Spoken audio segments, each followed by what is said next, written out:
Welcome back to part 4 of Let's Get Tenure. You'll have to pardon me, I've come down with a bit of a cold, so my voice might be a little nasally, or I'll try not to continually clear my throat. But we got a little carried away last time. We took the game all the way up to year 16 as opposed to year 5 or 10, but we were kind of on a roll, and I didn't want to stop and just add some unnecessary commentary to what was kind of a simple build out.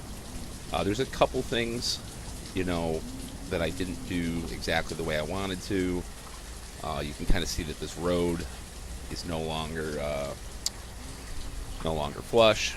Little things like this drive me nuts. So I will eventually be relocating that blacksmith. We've gone ahead and built some additional hunting camps. I think we have a total of 4 now. And what we'll want to do is go through and destroy this one at some point in the near future. When you look at the actual ground that it's covering, the city is taking up a substantial part of this circle. So are fields and stockpiles. So it's just a good idea to kind of clean these up as you go.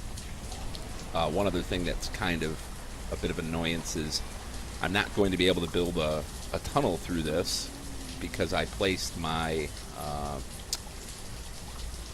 town hall a little incorrectly.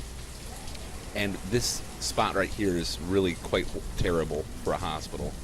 What you want to do with a hospital is make sure that it's somewhere close so that people can get to it. But more importantly, you don't want it to be anywhere near people's houses, because then, the closer they live, the more exposed they are to sick people. You don't want it, for example, right here is a bad idea, because your traders are just going to continue to walk right past it. So I'm looking at maybe something somewhere like right here. This might be good, but it's a little bit far away for these guys. I might end up having to build 2 of them. This is actually something I'm just going to kind of ignore for a moment, because what I'd like to do is take you into the town hall and kind of go over how this is going to be used in late game. So you can see here that our educated citizens are at 91%, which is great after such a short 16 years. The clothed are at 99%, which is exactly what we'd expect. Obviously, everybody has a tool. And one thing you want to look at real quick is whether or not your population is growing or shrinking. And a really simple way to figure that out is, at the moment, we have 53 adults, and we have 23 minors. So 23 is less than half of 53. Our population is beginning to shrink. So what you want to try to do if you want to grow or continue to grow at a controlled rate is try and get around a 50%, maybe a little bit higher. I would be very concerned if I had 53 adults and 53 children or more. So you really want to kind of keep an eye on that. But that's a real basic and simple way to kind of keep track of what it is that you're going for. So we're going to add a couple extra houses here. Of course, that's not not where I want it to be. Let's see if we can do that again. 1, 2, 3 should be fine. All right, so this is the global overview, right? You can see your year, your season. Really, the only thing that I'm looking at in here is my educated percent. I look at this from time to time, especially if I'm accepting nomads. But the production tab is extremely useful. And the reason for this is that as your city grows, and if you really get to big cities like several thousand people big, you are going to be importing a ton of food. I've seen some people's builds that are entirely food independent, but they're a lot harder, I would say. And importing a lot of food is really easy, but the problem is when you import food, it does not show as produced food. So right now I can see that in 1 year I've produced 6,500 food, I've used 5,600 food, so I'm growing, right? That's simple. On the other hand, if this were, let's say, year 100 and we had 2,000 people, it might say that I produced 6,500 food and I used 30,000, which is indicating that there's a deficit of 24,000, meaning that you have to import 24,000 food every year to keep things stable. So that's one thing to really note. And you can go up here and you can look at your production over multiple years. So over 5 years, I've produced 38. I've used 33. That's telling me I have plenty of room to grow. But as I indicated later in the game, when there starts to be an inequality, what you need to do is you need to look at your graphs. You need to see whether you're trending in a specific way. What does your 10-year line look like? What does your 1-year line look like? I mean, it indicates that I am growing, but you can see that there was kind of a slump right here before I probably put some more people in food jobs. So this is really how you're going to manage your city long term. In inventory is a great tab because it tells you exactly what you have. And you can sort it by quantity, right? So right now I can see that I have 4,400 venison. If I wanted to trade that for something else, venison would be a very good object to trade. On the other hand, I only have 39 berries.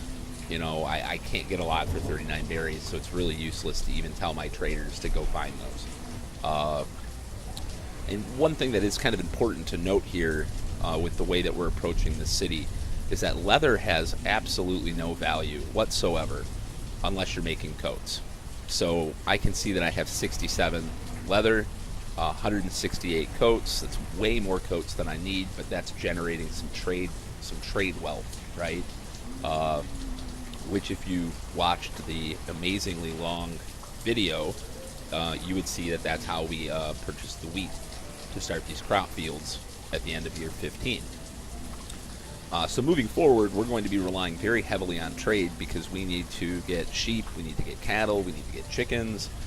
I am not planning to build any quarries or mines in the city. In fact, it's been so long since I built one, they're there.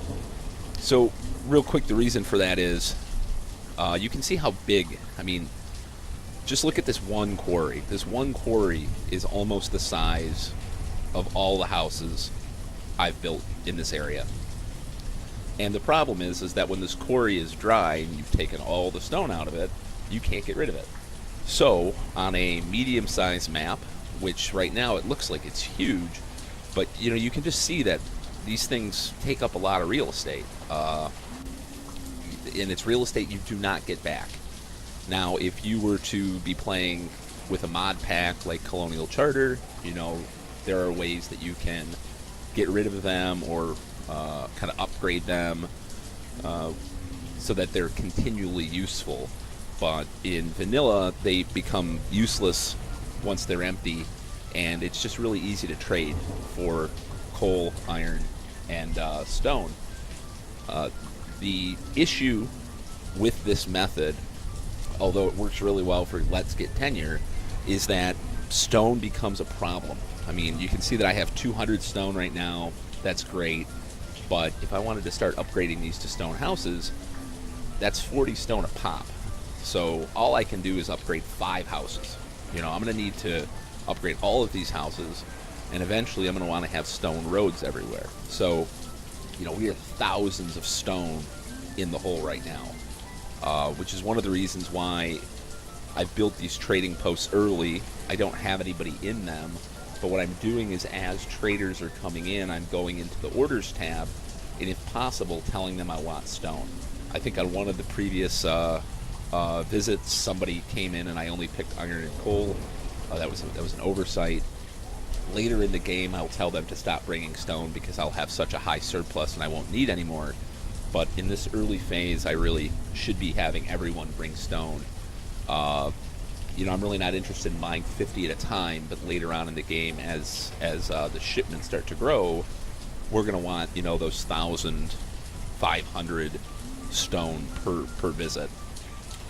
And one other thing before we get too far along, here is something that drives me absolutely nuts about Banished. So this would be a great place for another trading post, but you can see if we get real close, it isn't going to work because this one single red tile.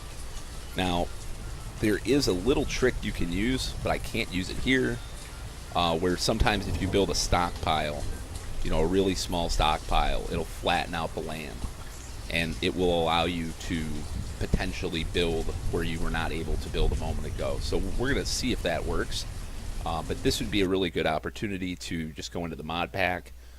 You could use the flatten terrain tool right here.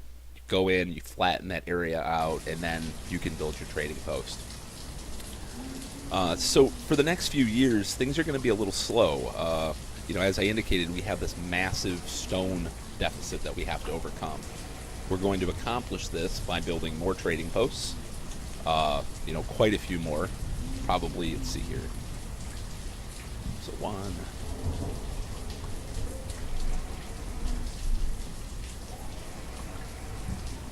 My OCD is kicking in a little bit because, this trading post is not quite flush on the road with this one, so I was just going a little too fast when I was trying to shoot that for video. And then after that, what we're going to do is build more foresters. So we're going to be putting probably some foresters like right here. I'm going to just place these kind of arbitrarily at the moment because I know that later on I'm going to be removing these and kind of optimizing the situation. So it doesn't really matter to me where they go at the moment. Let's see, we'll put one right here. That looks good. And of course, we have to enable these bridges before we build anything on this side, or bad things will happen. Where's that other one?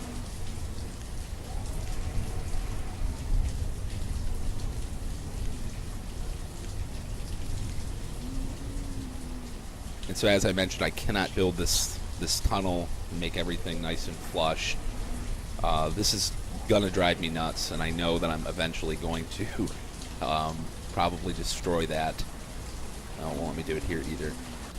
This is probably going to come down and get moved at some point in the future, just because. Oh wait, let's see what. Oh, that might work. Let's see. Maybe we'll just have one in the middle.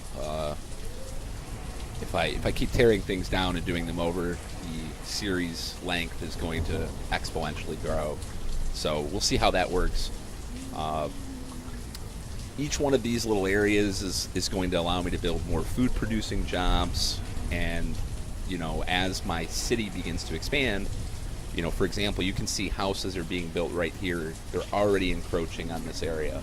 So as these fill out, this will be destroyed and it will be rebuilt up higher.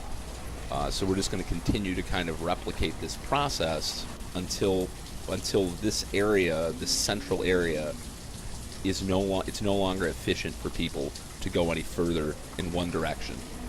At which point, we will build another marketplace. Maybe like up here, just as an example, and we'll put some houses around it, and then there will be a camp in between, Market A, or Market B in that case, and Market A. And then the city will just kind of start to grow almost like daisy chains, right?